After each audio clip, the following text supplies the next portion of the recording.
અને અધિકારી રાજ આપણે કહીએ છીએ, અધિકારી રાજ એમ જ નહીં કહેવાતું હોય.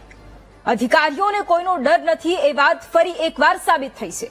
વાત એમ છે કે કડી તાલુકા પંચાયતના પૂર્વ કારોબારી ચેરમેન ગોવિંદ પટેલ, જેમણે ખરાબ રોડ રસ્તાની સમસ્યા વિશે ધારાસભ્ય રાજેન્દ્ર ચાવડાને જણાવ્યું.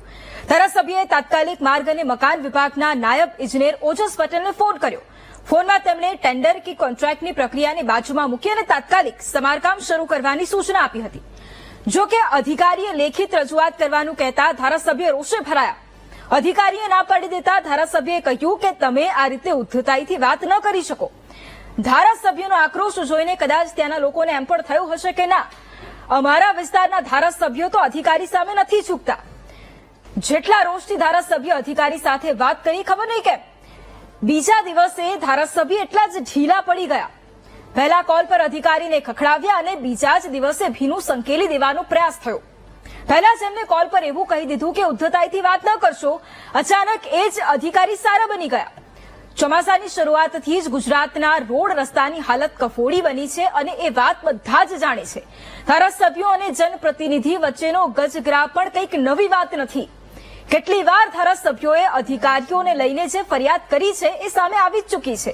એટલે આમાં કંઈ નવું નથી, પણ અધિકારીને ડર નથી. આ ખૂબ ગંભીર અને સમજવા જેવી બાબત છે. સવાલ એ છે કે ડર કેમ નથી? જો એક ધારાસભ્ય તમને સવાલ કરે છે અને કામને લઈને જ્યારે જવાબ માંગે છે ત્યારે તમે તેમને આવો જવાબ આપો છો, તો પછી સામાન્ય જનતાની વાત જ શું રહી? એસી ઓફિસમાં તમને એટલી મજા આવે છે, એટલી સારી એસી ઓફિસ તમને લાગવા લાગે છે કે તમે કામ જ ભૂલી જાઓ છો. અને એટલા જ માટે ત્યારે સવાલો ઘણા ઉભા થાય. કડીના ધારાસભ્યએ અધિકારીને રસ્તાનું કામ કહેતા શું જવાબ મળ્યો? ધારાસભ્યને જ જો ના પાડતા હોય અધિકારીઓ, તો પછી પ્રજાના કામ શું કરતા હશે? અધિકારીઓની જનપ્રતિનિધિ સામે દાદાગીરી કેટલી યોગ્ય છે? પ્રજાલક્ષી કામની ના પાડતા અધિકારીઓ ડરતા કેમ નથી, તો સૌથી મોટો સવાલ છે. કરીશું આ મુદ્દે મહામંથન.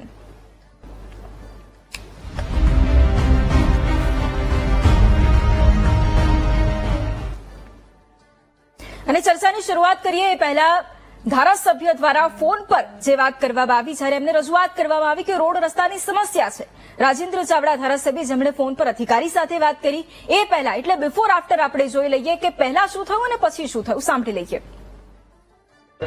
મારે લખીને આપવાનું નથી, તમારે રોડ કરવાનો બોલો. મારે લખીને આપવાનું નથી, રોડ તમારે ખાડા પૂરવાના છે, પૂરી દો. હું હમણાં જોવા આવું છું આજ સુધી. ચલો, કેમ નહીં પૂરાય? મને કારણ લખીને આપો. નહીં પૂરવાનું કારણ આપો.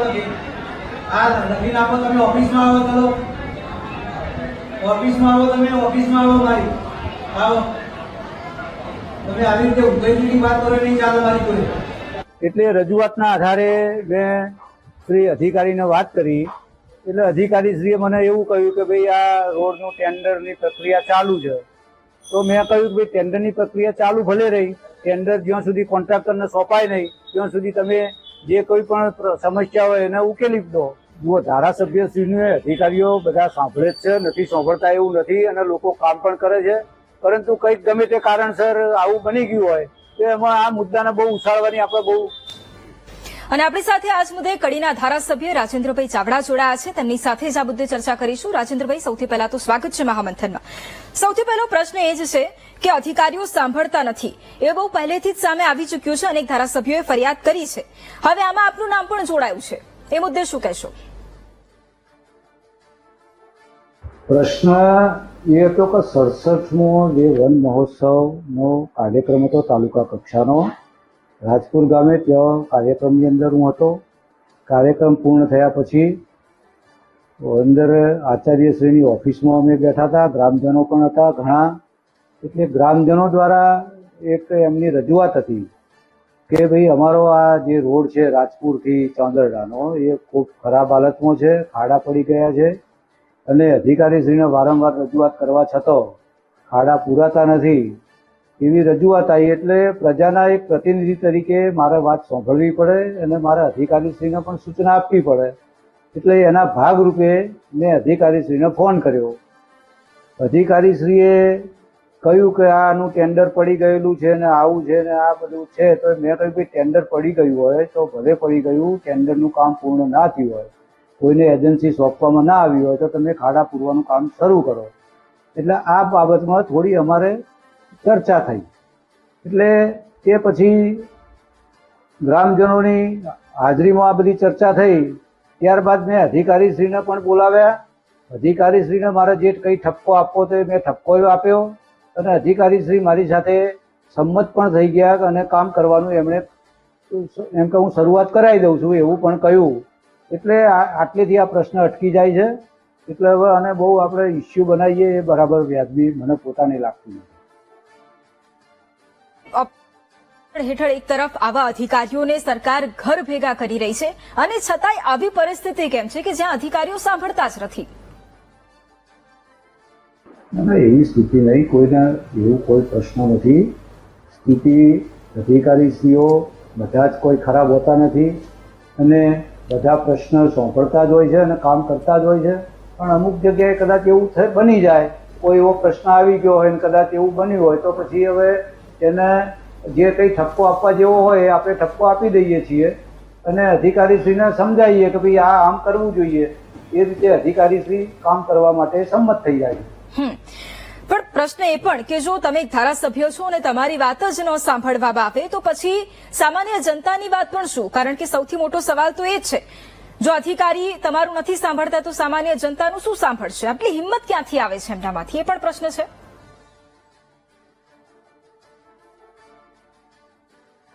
હવે એ બાબતમાં હવે બહુ હું કોમેન્ટ કરવા માંગતો નથી. ઓકે, બીજો પ્રશ્ન એ કે આમ તો સરકાર એ કલાકો વધારવાની વાત કરતા હોય કામગીરીમાં, પરંતુ અહીંયા તો અધિકારી રાજ દેખાઈ રહ્યું છે. તો આપને નથી લાગતું કે આપનો જે મુદ્દો સામે આવ્યો એના પરથી અધિકારી રાજ આ શબ્દ ફરી એક વખત સાબિત થાય છે? અધિકારી રાજ જેવું કંઈ છે નહીં. સરકાર પોતાની રીતે કામ કરે છે અને સરકાર અધિકારીઓની ઉપર સરકારનું પ્રભુત્વ જ છે અને એ રીતે જ કામ થાય છે. અધિકારી રાજ જેવું મને તો ક્યાંય લાગતું નથી. બિલકુલ. રસ્તાની હાલત ખૂબ ખરાબ છે, લોકો ખૂબ પરેશાન થાય છે, સામાન્ય વ્યક્તિઓને રોજે રોજ ખાડામાંથી પસાર થવું પડે છે. ધારાસભ્ય જયારે રજૂઆત કરતા હોય અધિકારી ન સાંભળતા હોય તો એ વાત પણ શરમજનક કહેવાય ને?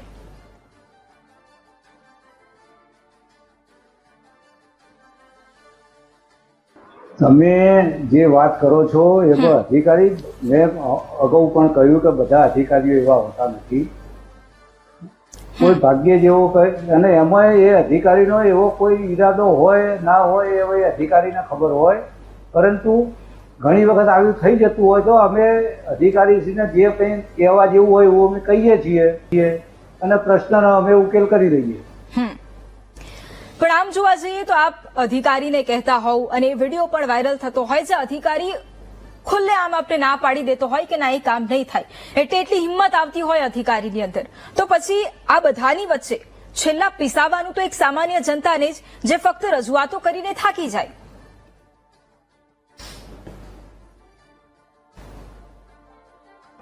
પ્રજાના પ્રતિનિધિ તરીકે પ્રજાને કોઈ પણ જગ્યાએ પીસાવાનું ના આવે એના માટે જ અમે સતત પ્રયત્નશીલ છીએ અને અમે સતત 24 કલાક કામ કરીએ. પ્રજાની વચ્ચે રહી અને પ્રજાના પ્રશ્નોને સાંભળી અને અમે સતત પ્રયત્ન કરીએ છીએ કે પ્રજાને કોઈ મુશ્કેલી ના પડે એના માટે. ઓકે, તો પછી જે ધારાસભ્ય એટલે તમે પોતે જે એક દિવસ પહેલા તમે એ અધિકારી સાથે વાતચીત કરતા હોવ અને એમને કહેતા હોવ કે ના આ કામ કરવું પડશે, તમે ઉદ્ધતાઈથી વાત ન કરશો, અને બીજા દિવસે તેવર કેમ બદલાઈ જાય? મારા તેવર કોઈ બદલાયા નથી. હું જે છું એ જ છું, કોઈ બદલાયા નથી. પરંતુ અધિકારીશ્રીને મારે જે કંઈ કહેવાનું હતું, જે મારે ઠપકો આપવાનો હતો એ મેં આપી દીધો. પછી વારંવાર આપણે અધિકારીને શું કહેવાનું, કહી દીધું એને. મારે જે કહેવાનું હતું એ કહી દીધું અને એણે કામ કરવાનું પણ કહી દીધું. પછી આટલેથી પ્રશ્ન અટકી જ જાય છે. પણ રાજેન્દ્રભાઈ, દિલ પર હાથ રાખીને કહેજો એ વાત કે જ્યારે આપ પોતે અધિકારીનો ઉધડો લેતા હતા, એમને જ્યારે વાત કરતા હતા અને એના પછી બીજા દિવસે તમારા તેવર થોડા તો બદલાયા અને અચાનક જ તમે બેકફૂટ પર આવી ગયા, એટલે એવું પણ હોય ને ક્યાંકથી ફોન આવ્યો હોય ને પછી ધારાસભ્ય બેકફૂટ પર આવી જાય, એ પણ મારા હું ચૂંટાયો એ પછીના મારા અનુભવથી હું કહું છું કે આજ દિન સુધી આ ગઈકાલનો જે બનાવ બન્યો એના બાદ કરતો તમામ અધિકારીઓ સાથે હું વાત કરું છું અને બધા જ કામ કરે છે. એટલે મને એવો કોઈ કડવો અનુભવ નથી. બિલકુલ આભાર રાજેન્દ્રભાઈ અમારી સાથે જોડાવા માટે, આ ચર્ચામાં ભાગ લેવા માટે. અને આ જ મુદ્દે હવે આગળ પણ ચર્ચા કરવી છે. આપણી સાથે ગેસ્ટ પણ જોડાયેલા છે. આપણી સાથે ભાજપ નેતા ઉર્વિશભાઈ કંથારિયા, કોંગ્રેસના મુખ્ય પ્રવક્તા મનીષભાઈ દોશી પણ જોડાયેલા છે, રાજકીય વિશ્લેષક રાજેશભાઈ ઠાકર પણ આપણી સાથે આ મુદ્દે જોડાયેલા છે. તમામનું ફરી એકવાર સ્વાગત છે મહામંથનમાં. સૌથી પહેલા ઉર્વિશભાઈ પ્રશ્ન આપને કરવો છે, કારણ કે આપ પોતે પણ જોયું હશે એ વિડીયો કે જ્યાં ધારાસભ્ય પહેલા વાત કરતા હોય ને એ કહેતા હોય કે મારી સાથે ઉદ્ધતાઈ ભર્યું વર્તન નહીં કરવાનું. બીજા દિવસે એમના તેવર થોડા ઘણા બદલાયેલા તો તમને પણ લાગ્યા જ હશે. અચાનક જ આવું યુ ટર્ન આવી જાય, બિફોર આફ્ટરનો એ સીન થઈ જાય એટલે સવાલો ઘણા બધા ઉભા થાય. ફરી અધિકારી રાજની વાત આવે તો અધિકારીઓ માથે કેમ ચડી રહ્યા છે, એ સૌથી પહેલો પ્રશ્ન થાય. વૈભવીજી, મુખ્ય પ્રશ્ન જે છે એ સમસ્યા અને સમાધાન, આ પ્રક્રિયાનો પ્રશ્ન છે. અને એને 4 સ્ટેજ હોય છે કે એક સમસ્યા, બીજી રજૂઆત, ત્રીજો સંવાદ અને ચોથું સમાધાન. લોકતાંત્રિક પ્રક્રિયામાં એ સ્વાભાવિક છે. અને જે અત્યારે જે આપણે સ્પેસિફિક વાત કરી રહ્યા છે કડીના ધારાસભ્ય રાજેન્દ્રજી નહીં, એ કર્મઠ કાર્યકર્તા છે. સૌથી પહેલા તો એમનો સતત ટ્રેક રેકોર્ડ છે એ પ્રજાની વચ્ચે રહેવાનો છે. સતત પ્રજાની વચ્ચે ધારાસભ્ય હતા કે એ પહેલા સતત સમસ્યાઓને આઈડેન્ટિફાઈ કરીને રજૂઆત કરીને એનું પરિણામલક્ષી કામગીરી કરવી એ રાજેન્દ્રજીની એક ખાસિયત છે. હવે આ કેસમાં જ્યારે એમને પ્રજાએ રજૂઆત કરી, ખાડાની રજૂઆત કરી, અને એક પર્ટિક્યુલર સંસ્થાના પ્લેટફોર્મ ઉપરથી એ જ્યારે રજૂઆત કરી ત્યારે એમણે વાત કરી, એમણે આગળ રજૂઆત કરી અધિકારી, અને એ વખતે એમણે પોતે ધારાસભ્ય તરીકે લોકતાંત્રિક રીતે વાત કરી છે. અધિકારીએ એ વખતે એ વાતને સાંભળી છે, એના પ્રતિસાદ રૂપે એમણે વાત કરી છે. પરંતુ રાજેન્દ્રજીનો જે ઉદ્દેશ છે એ પરિણામનો છે.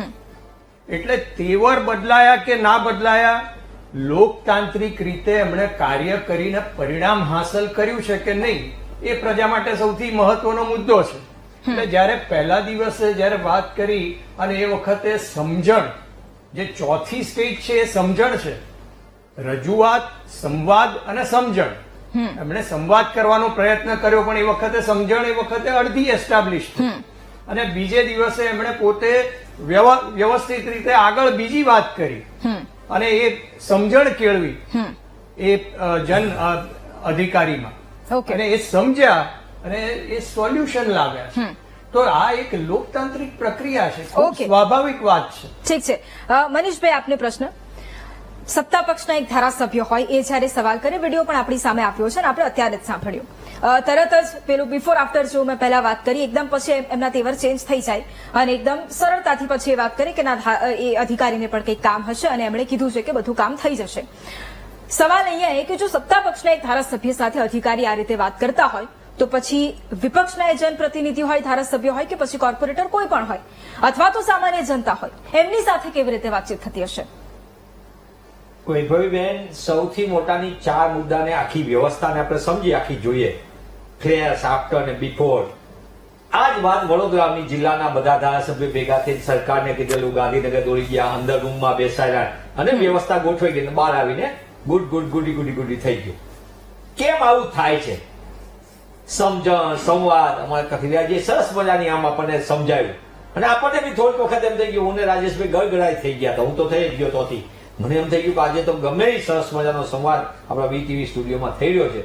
પણ મૂળભૂત રીતે આ પ્રક્રિયા કેમ બની રહી છે? વારંવાર ધારાસભ્યને એક રાજ્યના કેબિનેટ મંત્રી માનનીય કુંવરજીભાઈ બાવળિયા એ કેબિનેટની અંદર કે મારું અધિકારીઓ સાંભળતા નથી, મારા પ્રશ્નો થાય છે. બીજા એક કેબિનેટ મંત્રી એમ કે મારે આવું કરવું પડશે, તેવું કરવું પડશે, ધમકીના રૂપમાં કે છે. મુખ્યમંત્રીશ્રી સમક્ષ કે છે. મુખ્યમંત્રીશ્રી જાહેરમાં એમની સરળતા એવી છે, હસતા હસતા કહી દે છે પોતાની સરકારનું કે ભાઈ તમે થોડું કરજો યાર કામ, આ બહુ વસ્તી આવે છે ને સાંભળવું પડે છે ને આવું કરવું પડે તેવું કરો, થોડું કરજો, એમ કે થોડું કરજો. કેમ આવું થાય છે? ગુજરાતની અંદર ચૂંટાયેલા જનપ્રતિનિધિ એ પંચાયત થી લઈને પાર્લામેન્ટ સુધી એની જે રીતે અવ્યવસ્થાના અરાજકતા લોકતાંત્રિક પ્રક્રિયામાં ભલે પ્રજાના પ્રતિનિધિ ચૂંટાણા હોય, મોટા ભાગના પ્રતિનિધિઓને નહીં સાંભળવા પાછળના કારણોમાં લાંબા સમયથી એટલે કે 2002 પછી ગુજરાતમાં છેલ્લા 20-22 વર્ષમાં જે વ્યવસ્થા ઊભી કરવામાં આવી છે ભારતીય જનતા પાર્ટીમાં કેન્દ્રીયકરણ સત્તાનું, અને એના કારણે આખા રાજ્યની અંદર ગામથી લઈને ગાંધીનગર ને શહેરથી લઈને સચિવાલય સુધી ભ્રષ્ટાચારના ફાઈબર ઓપ્ટિક છે. સેવા સદનો મેવા સદનો થયા. અને એમ કેમ કહું છું, કારણ કે દરેક જગ્યાએ નક્કી છે તમારા જિલ્લાનો કલેક્ટર છે તમારી વ્યવસ્થાનો મેઇન જાગીરદાર છે, જિલ્લા પોલીસ વડા તમારી વ્યવસ્થાનો જાગીરદાર છે, તમારી આખી વ્યવસ્થા જે ચાલી રહી છે એમાં ડિસ્ટ્રિક્ટ સપ્લાય ઓફિસર તમારો જાગીરદાર થઈ ગયો છે. અને આખી વ્યવસ્થામાં ડિસ્ટ્રિક્ટ એજ્યુકેશન ઓફિસરને શિક્ષણની જવાબદારી સિવાય ભીડ ભેગી કરવામાં શું કામ કરવાનું છે, શું વ્યવસ્થા કરવાની છે, કેટલી ગોઠવણ કરી દેવાની, એની આખી વ્યવસ્થા છે. અને એના કારણે ગુજરાતમાં અધિકારીઓને મોટા પાયે, બધા અધિકારીઓ એવા જેવું નથી કહેતો, બધા અધિકારીઓ ખરાબ એવું નથી, પણ મોટા ભાગના અધિકારીઓને કોઈ પણ પ્રકારની શરમ નથી. એટલા માટે નથી, એમને ડર નથી, કારણ કે એમને ખબર છે કે ગાંધીનગરમાં બેઠેલા અને દિલ્હીમાં બેઠેલા આકાઓ અમારી વ્યવસ્થા ગોઠવી દેશે. 10 સેકન્ડ એટલા માટે આપો. આ બહુ ગહન વિષય છે ગુજરાત માટે. આ સૌથી ચિંતાજનક રાજેન્દ્રભાઈ છેલ્લી વાત કહી દઉં એમાં કે આખી વ્યવસ્થાની અંદર આ પોલિસી પેરાલિસિસ છે. 2 જણાની સત્તા ચાલે એના કારણે આખા રાજ્યની અંદર સામાન્ય નાગરિકને સાંભળવામાં નથી આવતું, એનો ભોગ જનતા બની રહી છે. બિલકુલ.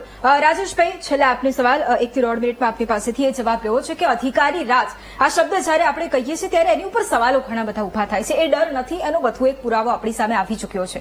હવે આવા કેસની અંદર કે જ્યાં ઓપરેશન ગંગાજળ ચાલતું હોય પરંતુ આવા અધિકારીઓ બેફામ રીતે વાણી વિલાસ પણ કરે છે અને અમને કોઈ ડર નથી, ક્યાં ચૂક રહી રહી છે? જો સવાલ રાજેન્દ્રભાઈનો નથી, રાજેન્દ્રભાઈ તો ભૂપેન્દ્રભાઈની સૂચનાને અનુસરતા. ભૂપેન્દ્રભાઈએ પોતે એવું કીધું હતું જયારે આ ખાડાઓની સમસ્યા અને રસ્તાઓની સમસ્યાઓને લઈ અને બહુ બધા લોકોમાં નારાજગી એમણે જોઈ ત્યારે એમ કીધું હતું કે દરેક ધારાસભ્ય પોતાના વિસ્તારની અંદર જે ખાડા છે એ ખાડાઓ જાતે સ્થળ ઉપર હાજર રહી સૂચનાઓ આપીને પુરાવે. રાજેન્દ્રભાઈ તો ભૂપેન્દ્રભાઈએ કીધી એ સૂચના જે છે એનું અમલીકરણ કરતા હતા. ભૂપેન્દ્રભાઈએ એવું પણ કીધેલું છે હમણાં એક કાર્યક્રમમાં કે ભાઈ હું આવવાનો હોઉં ત્યારે જ રસ્તા સારા થાય એવું ના હોય, એમને પણ રસ્તા સારા થવા જોઈએ. તો એ સૂચનાનું પાલન પર ધારાસભ્યોએ કરવાનું હોય. અને એના કારણે પ્રજા તરફથી આવેલી રજૂઆત છે એમને અધિકારી કીધું, અને અધિકારી શું કહી રહ્યા છે? નહીં થાય. તમે એનો ટોન સાંભળો અધિકારીનો, તો અધિકારી કહી રહ્યા છે નહીં થાય. અને એ ટોન એમને પણ ઉદ્ધતાઈપૂર્વક જ લાગ્યો છે. જે રીતે હાર્દિક પટેલનો અનુભવ થાય વિરમગામમાં, જે રીતે એમના સંસદ સભ્ય મનસુખ વસાવા વારંવાર જે છે એ વાત કરતા હોય કે ભાઈ અમે કહીએ છીએ અધિકારીઓ સાંભળતા નથી. ગુજરાતના એક પ્રતિષ્ઠિત અખબારે એક સર્વે કર્યો અને સર્વેમાં જે ધારાસભ્યો હિસ્સો લીધો એમાંના મોટા ભાગના ભારતીય જનતા પાર્ટીના ધારાસભ્યો એમ કીધું કે અમારે કામ કરાવવું હોય તો બહુ જ મુશ્કેલી પડે છે. દરેક લેવલ ઉપર જે છે અધિકારીઓની કનડગત છે અને કામને વિલંબમાં નાખે. તો આ વિષય છે. અને ત્રીજો મહત્વની વાત એ છે કે એક ચૂંટાયેલો જનપ્રતિનિધિ સમસ્યા એની પાસે આવી છે એ તમને કે છે ત્યારે તમારે એમ કેવું છે સાહેબ હું જોઉં છું એમાં કોઈ નાની મોટી ખામી હશે કે કઈક અડચણો હશે તો એને પૂરી કરું. પણ જયારે અધિકારી એમ કહી દે કે નહીં થાય, એનો મતલબ એ થયો કે એને કોકને કોકનું સંરક્ષણ છે. બિલકુલ. અને એટલા જ માટે એ ડર પણ નથી. આપે જે વાત કરી કે એ ડર પણ નથી, અને એટલા જ માટે સવાલો તો ઘણા બધા છે. અધિકારી રાજ, એ રાજ પાછળ રહીને કામ ક્યારે આવશે એ સૌથી મોટો પ્રશ્ન રહેવાનો છે. આપ તમામ અમારી સાથે આ ચર્ચામાં જોડાયા, તમામનો ધન્યવાદ. મહામંથનમાં હાલ બસ આટલું જ. મને આપશો રજા. નમસ્કાર.